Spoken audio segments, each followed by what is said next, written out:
Cześć, dzisiaj pokażę Wam praktyczny gadżet do Xboxów Series S oraz Series X. Ceny macie w linkach w opisie filmu. Zaczynamy! Dream Machines, laptopy dla graczy, akcesoria gamingowe i nie tylko. Linki do oferty w opisie filmu. Sam jestem posiadaczem tej konsoli, więc dzisiaj będziecie mieli także test praktyczny. Na początek króciutko co tutaj mamy i za chwilę będzie więcej praktyki. Jaxo Xenofrost to wielofunkcyjna podstawka dedykowana do Xboxów Series X oraz S, ponieważ do nich ta podstawa pasuje idealnie. Gadżet kupimy poniżej 200 zł, więc nie jest to jakaś duża inwestycja. W zestawieniu zabrakło instrukcji. Mamy króciutki kabelek zasilający USB na USB-C 23 cm, ale żeby połączyć z konsolą wystarczy. Mamy dwa ogniwa po 1400 mAh każde, ponieważ ta stacja jest jednocześnie ładowarką do padów. Są także 4 zaślepki, dwie są do padów od Xboxów Series, a dwie są od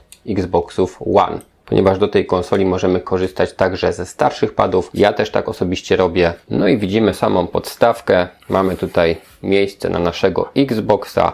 Mamy też LEDy. Tutaj jest gniazdo USB typu C. Tu jest miejsce na dołączenie tej części, która jest niczym innym jak stojakiem na słuchawki. Tutaj mamy miejsce na zadokowanie dwóch padów, styki do ładowania, metalowy spód, jest też wentylator o prędkości obrotowej 4000 obrotów na minutę. Z przodu logo, włącznik wentylatora, włącznik LEDów, dwa pełne porty USB, z których możemy skorzystać, więc mamy dodatkowo taki hub i mamy coś jeszcze, wysuwany tutaj taki element, gdzie możemy zorganizować do 12 gier na Xboxa. Teorię znacie, zabieramy się za praktykę.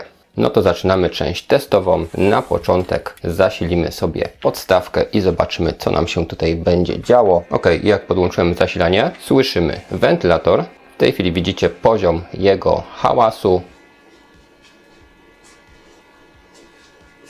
Tak to właśnie brzmi, tak więc nie jest najcichszy. Działa on na zasadzie włącz-wyłącz, nie mamy żadnych trybów. Natomiast możemy zmieniać sobie kolory LEDów. Jak działa wieszak na słuchawki, po prostu zawieszamy. Może być tak, może być w ten sposób. Zmieszczą się i mniejsze, jak i większe headsety. Tak więc pomimo, że jest to tylko kawałek plastiku, to trzyma się to dobrze. No i jak widzicie, tutaj mamy też troszeczkę to światło prześwitujące. Kolejna rzecz, organizer na gry. Otwieramy i wysuwa nam się zasobnik, gdzie możemy sobie zmagazynować nasze gry. Więc pudełka z grami na Xboxa One czy Xboxa Series mieszczą się idealnie. Natomiast jak weźmiemy sobie gry z Xboxa 360, no to powiem Wam, że też można sobie zadokować. Troszeczkę bardziej z oporem wchodzi, ale mimo wszystko można sobie miksować. Tak więc może być 6 z jednej strony i tyle samo może być także z drugiej strony. Dobra, kolejna rzecz sprawdzona. No a teraz te baterie. Tak więc zdejmujemy sobie oryginalne zaślepki. No i wsadzamy je w ten sposób, żeby były tutaj stykami, a żeby styk do ładowania był na zewnątrz. Tak więc wchodzą poprawnie tylko w jeden sposób. Tak więc zakładamy klapkę, montujemy drugą baterię.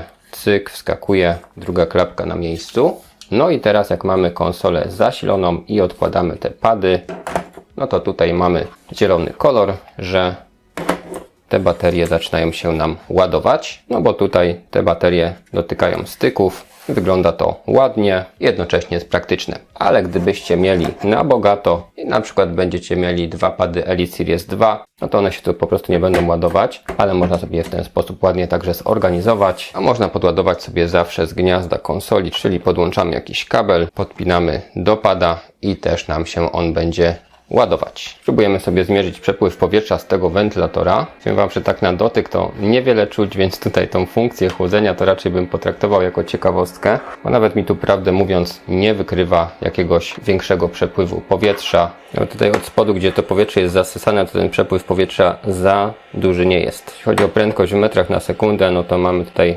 maksymalnie 1,5, momentami nic więcej nie wyciągniemy. I jeszcze zobaczcie, co się dzieje, jak wstawiam samą konsolę. Tu jest taki specjalny przycisk. Ok, i wtedy mamy coś takiego. Jest całkiem fajnie, bo jak tym kabelkiem zasilimy sobie z tyłu do podstawki, to z przodu mamy dostępne aż 3 porty USB. Tak więc całkiem nieźle. No i sprawdzamy chłodzenie. Z włączonym wentylatorem od kilku minut mamy 25,5 stopnia. Wyłączę na kilka minut i zobaczę, czy coś się zmieni.